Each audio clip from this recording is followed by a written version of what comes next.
Welcome to our channel study स्थल। हम जैसा कि आपको पता है मैथ्स के चैप्टर रेशियो एंड प्रोपोर्शन पढ़ रहे थे, यानी अनुपात और समानुपात। और इसमें हमने जो अब तक किए थे वो 10 क्वेश्चन कर चुके थे, जो सिंपल से प्रश्न थे। और अब हम बढ़ चलते हैं 11वें प्रश्न की तरफ, जिसमें पूछा गया है कि दो संख्याओं का अनुपात 3:1 है। दो संख्याओं का रेशियो दिया गया है 3:1 और इनका योगफल भी दिया गया है 240। तो इनका अंतर हमें ज्ञात करना है। तो देखिए, इस प्रकार के क्वेश्चन सिंपल से क्वेश्चन होते हैं, इनको कैसे सोल्व करते हैं। इसके लिए हम मान लेते हैं, माना दोनों संख्याएं,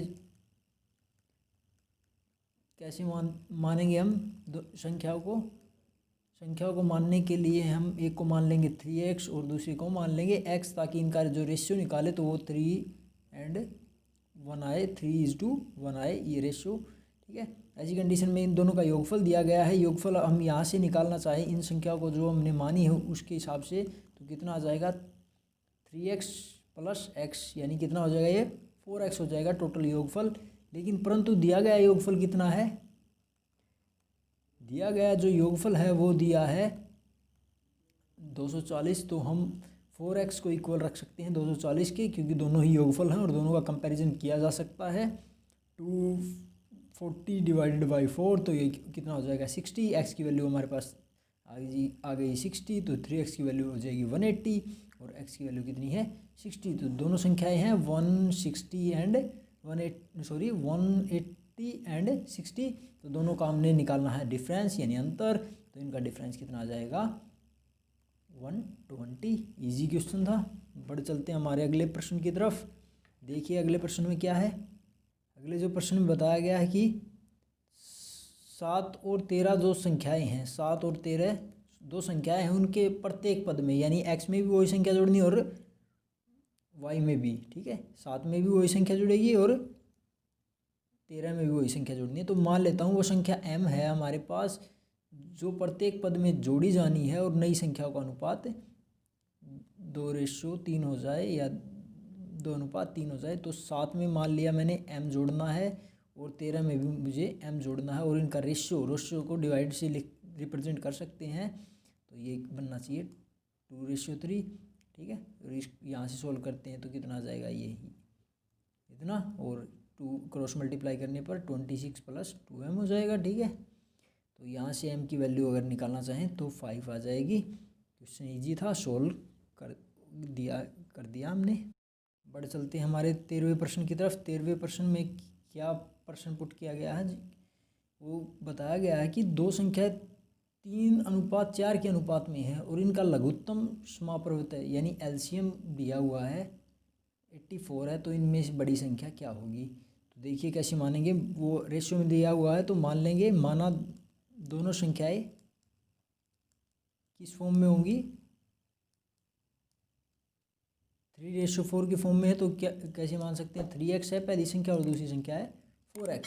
इनको एलसीएम निकालते हैं। एलसीएम यहाँ से अगर निकालना चाहें तो इसके लिए एलसीएम कैसे निकालते हैं, जो इनमें कॉमन है वो टर्म लिख लेते हैं। सबसे पहले तो दोनों संख्याओं में कॉमन है x को हम एक बार लिख देते हैं, और बाकी बची हुई टर्म को हम इनटू में इसके मल्टीप्लाई कर सकते हैं 3 और 4। ठीक है, अगर किन्हीं संख्याओं के फैक्टर दिए गए हों या इनटू में संख्या दिए गए हों, तो उनमें जो सबसे बड़ा फैक्टर जो कॉमन होता है उसको हम मल्टीप्लाई कर देते हैं बाकी बची हुई जो भी फैक्टर बच गए उनसे। तो हमारे पास एलसीएम निकल के सामने आ जाता है। तो इस कंडीशन में हमारे पास हो जाएगा 84। ठीक है, एलसीएम 84 दिया हुआ है, तो यहाँ से 7 कितना हो जाएगा, ये x की वैल्यू निकालेंगे तो x की वैल्यू आ जाएगी 7। तो दोनों संख्याएं क्या होंगी, 7 × 3 21 एंड 7 × 4 28, क्योंकि ये 3x की वैल्यू हो जाएगी और ये 4x की वैल्यू हो जाएगी। तो बड़ी संख्या हमारे पास कितनी निकल के आएगी 4x, 4 × 7 28। प्रश्न हो गया है हमारा सोल्व। अब आ गए हम हमारे अगले प्रश्न की तरफ, जिसमें बताया गया कि एक व्यक्ति की संपत्ति जो वो है 3,30,000 रुपये टोटल संपत्ति। ठीक है, कुल संपत्ति दी गई है यहाँ पे, कुल संपत्ति कितनी दी गई है 3,30,000 रुपये, इतनी संपत्ति है। वो अपनी पुत्री का हिस्सा रखता है, उसमें पत्नी का रखता है और पुत्र का हिस्सा रखता है। तो इसने बताया कि पुत्री का हिस्सा मैं मान लेता हूँ x होगा, पत्नी का हिस्सा मान लेता हूँ y होगा और पुत्र का हिस्सा z होगा। ठीक है, इनके भाग जो है पुत्री के हिस्से का 1/2वां भाग, पुत्री के हिस्से का 1/2वां भाग तो ऐसे लिख देता हूँ मैं, और पत्नी के हिस्से का 1/4 भाग इसको ऐसे लिख सकता हूँ मैं 1/4y, और पुत्र के हिस्से का 1/5 जो पार्ट है वो आपस में इक्वल हैं। ये तीनों संख्या आपस में इक्वल हैं और मैं इनको मान लेता हूँ ये इक्वल किसके हैं, एक संख्या है के के बराबर है ये इससे। ठीक है, बराबर है। तो यहाँ से लड़की का हिस्सा निकालेंगे तो 1/2x is equal to k and 1/4y is equal to k और 1/5z इज इक्वल टू के, ये भी इक्वल होंगे। x की वैल्यू यहाँ से निकालेंगे 2 के आ जाएगा और y की वैल्यू यहाँ से निकालेंगे 4 के आ जाएगा और z की वैल्यू यहाँ से निकालेंगे 5 के आ जाएगा। ठीक है, लेकिन टोटल जो पूंजी जिसका बंटवारा हुआ वो किसके बराबर होगी, x + y + z के, इतनी पूंजी का बंटवारा हुआ ये किसके बराबर है 330,000 के। ठीक है, तीनों के हिस्सों को अगर हम सम करते हैं तो ये 3,30,000 के इक्वल आना चाहिए। तो इसको हम लिख देते हैं x की वैल्यू 2 के और y की वैल्यू 4 के और z की वैल्यू 5 के। इनको कंपेयर करने पर हम क्या पाते हैं, हम पाते हैं कि 11k की वैल्यू 330,000 होती है और यहाँ से k इज इक्वल टू कितना हो जाएगा 30,000। ओके, k की वैल्यू आ गई है हमारे पास, x की वैल्यू निकालना कोई बड़ी बात नहीं है। इस x की वैल्यू यहाँ से निकालना चाहें तो 60,000 आ जाएगी। y की वैल्यू निकालना चाहें तो 1,20,000 आ जाएगी। z की वैल्यू निकालना चाहें तो कितनी आ जाएगी 1,50,000। ठीक है, ये तो हो जाएगा लड़की का हिस्सा, ये हो जाएगा पत्नी का हिस्सा और ये हो जाएगा लड़के का हिस्सा, जो भी आदमी अपनी प्रॉपर्टी नाम कर रहा है उस केस में। ठीक है, आगे बढ़ चलते हैं हमारे अगले प्रश्न की तरफ। अगले प्रश्न में क्या है, अगले प्रश्न में बताया गया है कि 600 रुपये का बंटवारा करना है। ए और बी और सी तीन व्यक्ति हैं, ए बी और सी में 600 रुपये का हमने बंटवारा करना है कि ए के 2/5वें भाग, ए का हिस्सा के 2/5वें भाग से 40 रुपये अधिक। ए का हिस्सा मैं मान लेता हूँ ए है, बी का हिस्सा बी है और सी का हिस्सा सी है। ए के हिस्से का 2/5वां भाग, 2/5वां भाग कर दिया है मैंने। ठीक है, से 40 रुपये अधिक, इसमें 40 ऐड कर देता हूँ। ठीक है, कोई परेशानी नहीं है, जो कंडीशन दी गई उसके हिसाब से चल रहे हैं। बी के हिस्से के 2/7वां भाग, 2/7 भाग बी का हिस्सा और इसमें हमने 20 ऐड कर दिया है, 20 से 20 अधिक। और सी के हिस्से का 9/17वां भाग ऐसे निकाल लेंगे और इसमें 10 ऐड कर देना है क्योंकि इसने दिया गया है और ये भाग आपस में तीनों भाग बराबर हैं। ये मान लेता हूँ मैं, ये तीनों हिस्से जेड के इक्वल है। ठीक है, यहाँ से ए की वैल्यू निकालता हूँ, a × 2/5 + 40 किसके इक्वल है, जेड के इक्वल है। और यहाँ से निकालता हूँ 2/7 b + 20 किसके इक्वल है, जेड के इक्वल है। और यहाँ से निकालता हूँ तो 9/17 c + 10 किसके इक्वल है, जेड के इक्वल है। यहाँ से ए की वैल्यू अगर निकालना चाहूँ तो z - 40 और इंटू में 5/2 हो जाएगा यहाँ से। और यहाँ से b की वैल्यू अगर निकालना चाहूँ तो z - 20 इंटू 7/2 हो जाएगा यहाँ से। और यहाँ से c की वैल्यू निकालना चाहूँ तो z - 10 और इंटू में 17/9 हो जाएगा। ठीक है, और टोटल जो पूंजी जो तीनों में डिस्ट्रीब्यूट हुई है वो किसके इक्वल दी गई है, 600 के। तो a + b + c को हम 600 के इक्वल रख सकते हैं, इनको कंपेयर कर सकते हैं। तो यहाँ से a की वैल्यू ये है, b की वैल्यू ये है और c की वैल्यू कितनी है, z - 10 इंटू 17/9। ओके, तो ये किसके इक्वल आ जाएगा, टोटल ऐड होने के बाद में 1600 के। देखिए आगे कैसे सोल्व करेंगे इसको। सोल्व करने के लिए मैं सबसे पहले तो 18 एलसीएम लेके कैंसिल आउट कर देता हूँ। 18 एलसीएम लेने के बाद ये 5 इंटू में जान गया है 5z माइनस कितना हो जाएगा 200 और इंटू में इसके हो जाएगा 9। ठीक है, और यहाँ से सोल्व करते हैं तो ये 7z माइनस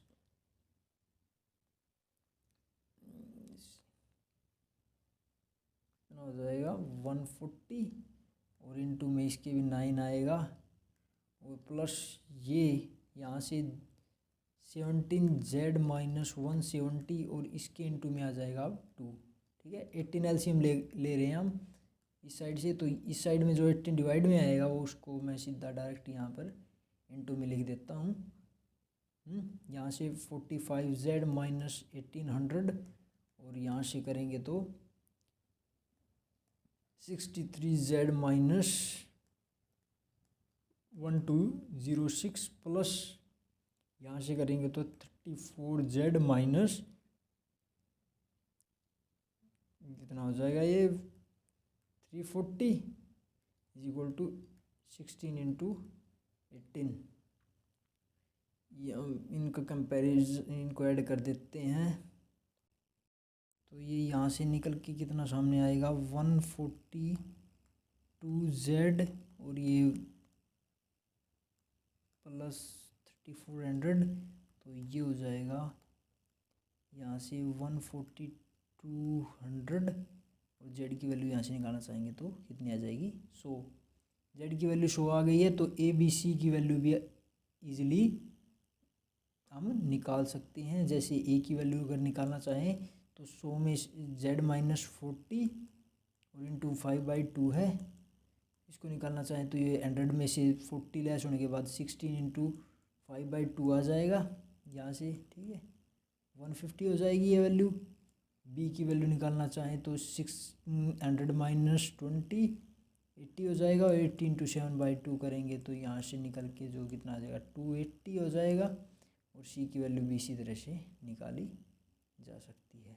इजी है, कोई दिक्कत नहीं होने वाली। आगे बढ़े चलते हैं अगले प्रश्न की तरफ।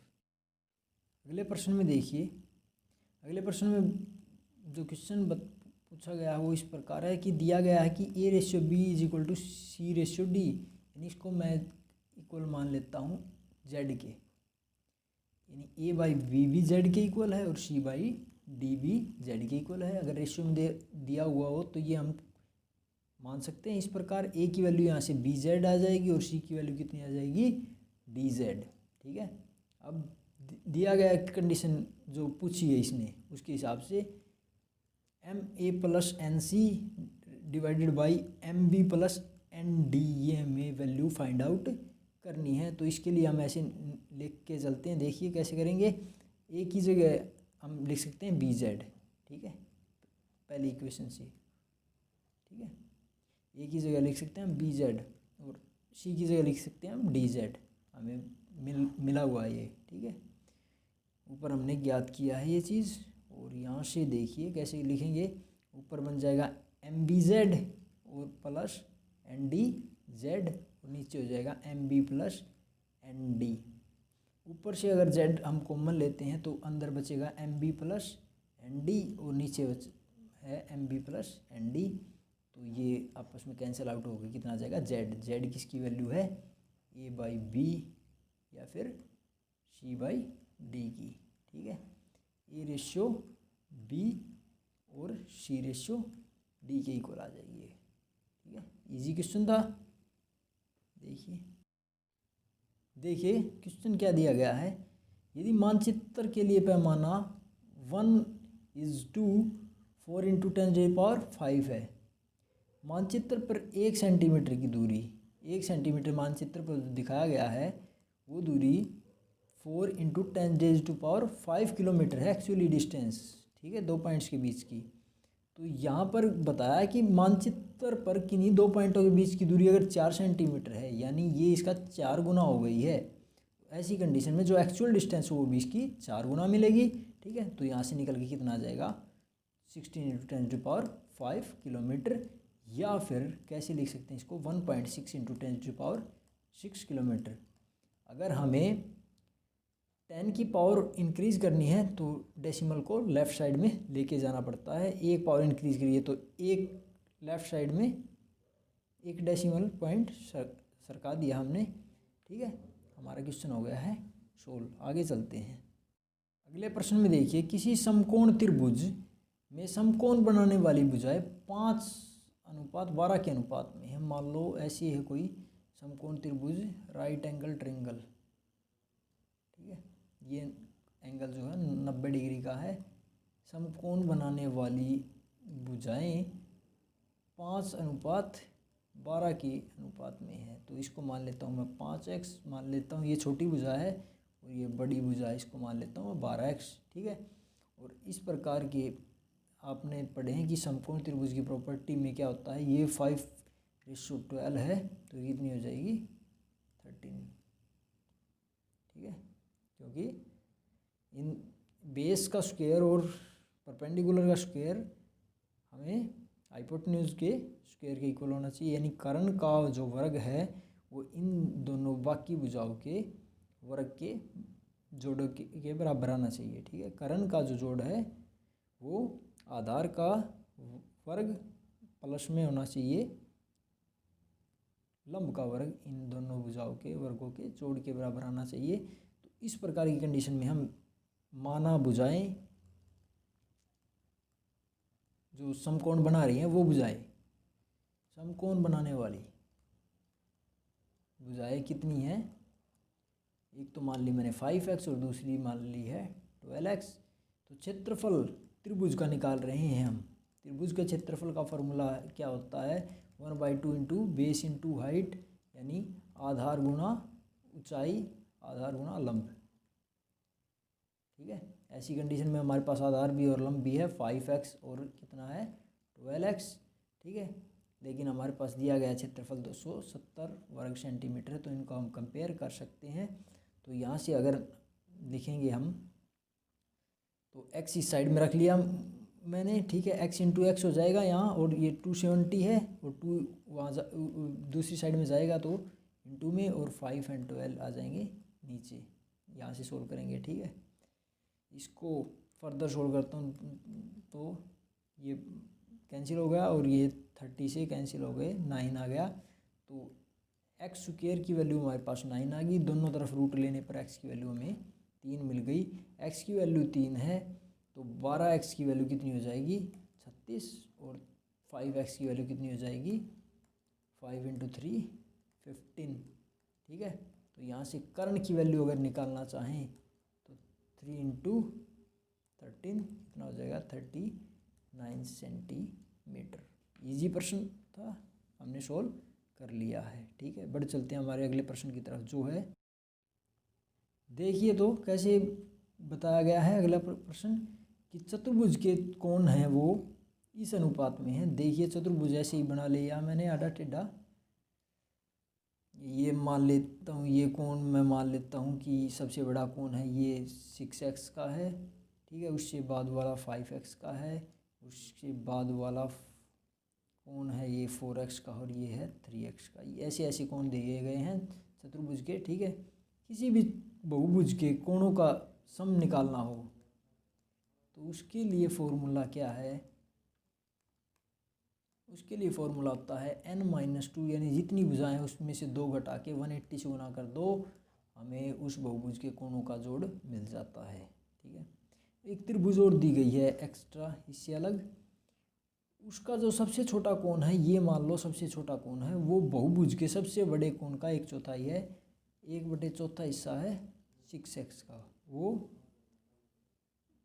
सबसे छोटा कोण सबसे बड़े कोण का चौथा हिस्सा है, और बताया है कि इसी त्रिभुज का सबसे बड़ा कोण ये मान लिया हमने चतुर्भुज के दूसरे सबसे छोटे कोण से। दूसरा सबसे छोटा कोण 4x है और इसमें से 10 ज़्यादा है। याद कीजिए कि त्रिभुज का सबसे बड़ा कोण कितना है, तो हमें ये कंडीशन दी गई है। देखिए सबसे पहले चतुर्भुज के कोणों का योग कितना होगा, यहाँ से 6x प्लस में 4x प्लस में 5x और प्लस में 3x इतना होगा, और ये यहाँ से निकालेंगे तो कितना आ जाएगा 360। चतुर्भुज के चारों कोणों का जोड़ 360 होता है हमेशा।